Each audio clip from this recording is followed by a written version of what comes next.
kembali lagi dalam perkuliahan dasar-dasar perlindungan tanaman. Adapun untuk minggu ini Ibu akan menjelaskan mengenai materi OPT yang disebabkan oleh hama, penyakit, dan gulma tanaman.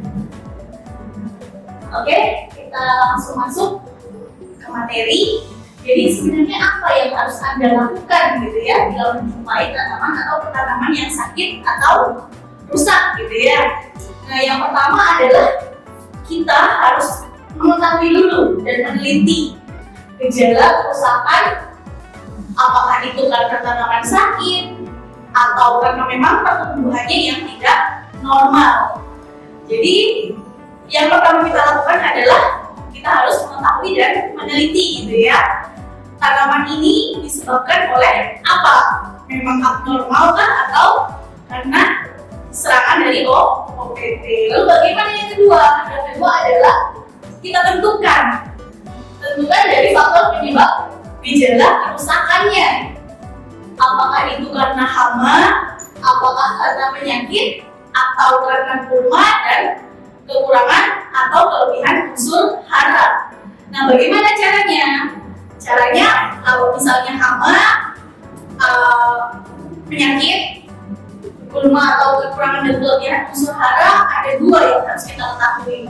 Yang pertama adalah dari tandanya.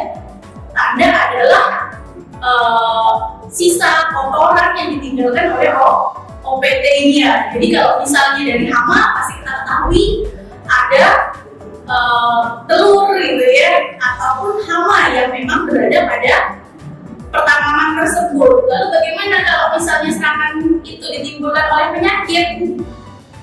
Nah, tanda-tanda yang ditimbulkan oleh penyakit biasanya dari warna, dari spora gitu ya yang ditinggalkan oleh jamur, ataupun dari bau busuk gitu ya, atau lendir yang tersisa dari tanaman yang terserang oleh bakteri. Lalu bagaimana dengan virus? Nah, kalau virus ini biasanya menyebabkan porosis gitu ya, ataupun kerdil pada tanaman. Nah, ini bisa juga disebabkan oleh vektor gitu ya. Nah, selain itu kalau misalnya serangan ini karena kekurangan atau kelebihan unsur hara, bisa kita lihat dari spotnya.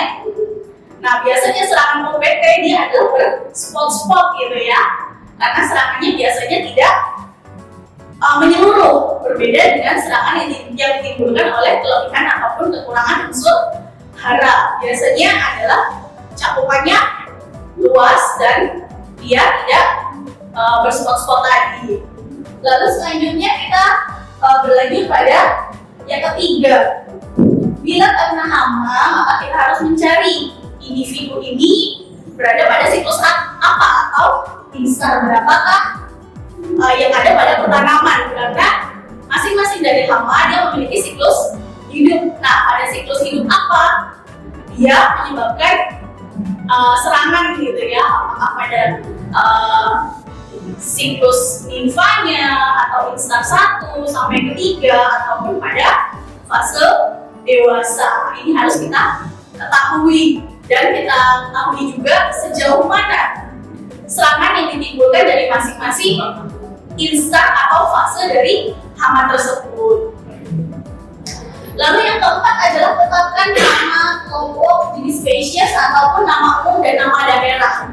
Nah, karena biasanya ini akan berbeda antara nama spesies atau nama ilmiah dengan nama yang ada di daerah. Ini kita harus ketahui dulu jenisnya ini apa. Apakah dia memang dari serangga kah? Ataukah memang serangan ini dari jenis penyakit kah? Berupa jamur, bakteri, ataupun virus. Nah, kalau misalnya dari gulma bisa kita ketahui dari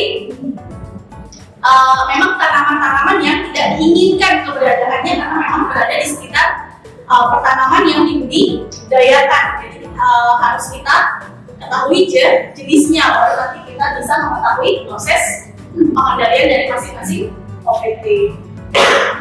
Nah, selanjutnya adalah kita harus memperkirakan tingkat dari kerusakan yang diderita oleh tanaman atau petani yang membudidayakan tanaman budidaya ini. Nah, bagaimana kita mengetahuinya? Nah, di sini kita sudah harus paham bahwa intensitas serangan ini terbagi menjadi beberapa macam, gitu ya. Intensitas yang ditimbulkan oleh OPT. Ada yang namanya serangan ringan, gitu ya. Lalu yang kedua adalah sedang, berat, sampai dengan puso. Nah, puso ini kita kenal juga dengan istilah gagal panen, gitu ya. Ketika memang tidak ada hasil yang bisa kita ambil dari tanaman yang telah kita budidayakan. Nah, satuan dari pengukuran kerusakan intensitas pada tanaman ini biasanya kita gunakan istilah persentase, gitu ya. Persentase untuk tanaman yang terserang, begitupun dengan indeks serangan. Nah, selanjutnya adalah kita juga harus mencari, gitu ya, kira-kira selain dari serangan OPTA, adakah serangan-serangan dari OPT-OPT lain, gitu ya, yang ada di tanaman. Apakah itu kita harus mengidentifikasi apakah itu dari OPT-nya juga adakah? Nah, adakah juga keberadaan musuh alami di sana? Lalu selain itu juga serangga penyerbu tanaman, karena sebenarnya konsepnya adalah ketika kita menjaga alam, maka alam pun akan menjaga kita, gitu ya, atau menjaga tanaman yang dibudidayakan, karena konsepnya adalah tetap simbiosis mutualisme, gitu ya. Ketika keseimbangan alam ini terjaga, maka peledakan OPT ini dapat kita jaga, gitu ya. Dan kerugian yang ditimbulkan pun akan dapat kita minimalisir. Lalu yang terakhir, selanjutnya adalah pelajari juga sifat-sifat biologi, gitu ya, ekologi dari spesies yang memang menyerang pada tanaman yang dibudidayakan, baik itu dari pusaka, acuan, jurnal, ataupun misalnya sekarang sudah banyak ya website online ataupun jurnal-jurnal online yang bisa kita akses dari mana saja, gitu ya. Lalu yang terakhir adalah tetap ya, kita harus mengatur cara pengendalian ini supaya sifatnya adalah efektif, aman, dan tetap ramah lingkungan. Gejala yang ditimbulkan ini ada beberapa macam. Ada yang namanya necros. Kalau necros ini berarti kematian pada bagian tanaman, gitu ya. Lalu selanjutnya ada hidrosia. Hidrosia ini adalah dia sebelum mati biasanya ada gejala yang ditimbulkan berupa kebasahan pada tanaman. Jadi ada muncul serangan yang berupa basah, gitu ya, pada tanaman ini sebelum akhirnya bagian tanaman ini mati. Lalu selanjutnya ada klorosis. Jadi kalau klorosis ini adalah rusaknya klorofil. Jadi ketika klorofilnya rusak, otomatis dia tidak bisa melakukan proses fotosintesis. Nah, ketika dia tidak bisa melakukan proses metabolisme, otomatis tanaman juga tidak akan mendapatkan asupan nutrisi yang selanjutnya pasti tanamannya akan mati melalui proses gejala menguningnya daun, gitu ya. Lalu selanjutnya ada layu. Nah, ini layu biasanya akibat dari proses dehidrasi pada daun ataupun tunas, sehingga dia biasanya menyebabkan gejala-gejala layu. Selanjutnya ada sport. Sport ini adalah terbakar. Nah, biasanya gejala dari sport ini adalah mengeringnya bagian-bagian tanaman akibat tadi ya, seperti arti namanya, yaitu terbakar. Jadi ketika gejala ini terbakar, maka biasanya gejala yang ditimbulkan adalah kering, gitu ya, pada bagian-bagian tanaman yang serang. Terus selanjutnya juga ada dumping off. Jadi ini dumping off ini biasanya disebabkan oleh jamur. Ada beberapa jamur yang menyebabkan dumping off karena memunculkan gejala berupa rebah, gitu ya, pada bagian-bagian tanaman. Nah, ini biasanya disebabkan oleh salah satunya jenis jamur Sclerotium roxii. Ini banyak pada perkecambahan dari tanaman kedelai. Ini bentuknya gejalanya adalah dumping off dari jamur Sclerotium roxii. Lalu selanjutnya ada kanker. Nah, di sini kanker adalah pembesaran jaringan. Biasanya ini pada jenis-jenis tanaman yang berkayu gitu ya bagian-bagiannya. Ini biasanya muncul penyakit berupa kanker, dan yang terakhir adalah eksudasi atau kita sebut juga sebagai pendarahan. Jadi pendarahan ini adalah gejala berupa keluarnya gitu ya cairan-cairan dari jaringan tanaman. Selanjutnya ada klorosis. Jadi klorosis ini sama seperti yang pada gejala nekrosis. Ini biasanya rusaknya klorofil pada daun gitu ya. Selanjutnya ada supresi. Nah, di sini supresi adalah kegagalan dari organ-organ tanaman ini untuk berkembang. Dan yang terakhir adalah roset.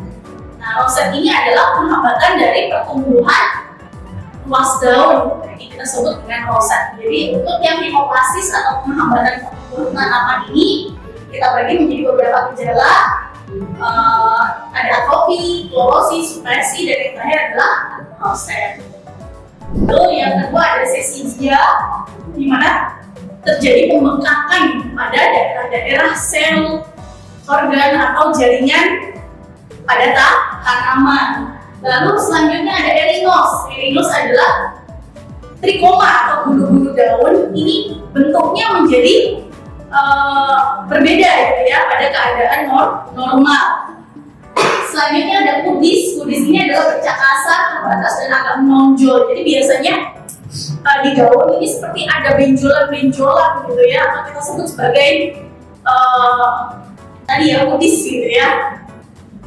Nah biasanya dia kasar gitu ya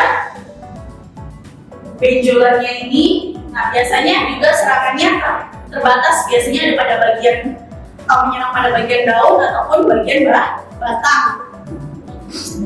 Dan yang terakhir adalah fasciasi. Jadi fasciasi ini adalah perubahan bentuk pada tanaman gitu ya. Ini adalah beberapa gejala untuk gejala yang ditimbulkan oleh hiperplasia atau pertumbuhan pada tanaman yang memang menjadi luar biasa besarnya daripada keadaan yang normal. Nah, apa kerugian yang ditimbulkan oleh OPT? Tadi kita sudah mengenal sedikit gitu ya tentang hama, tentang penyakit. Nah sekarang kita masuk nih, apa sih kerugian yang ditimbulkan dari serangan OPT ini? Jadi serangan ini biasanya menurunkan kuantitas pasti ya. Kalau tadi kita lihat bahwa dia menyerang daun gitu ya, kita tahu bahwa daun ini untuk proses fotosintesis.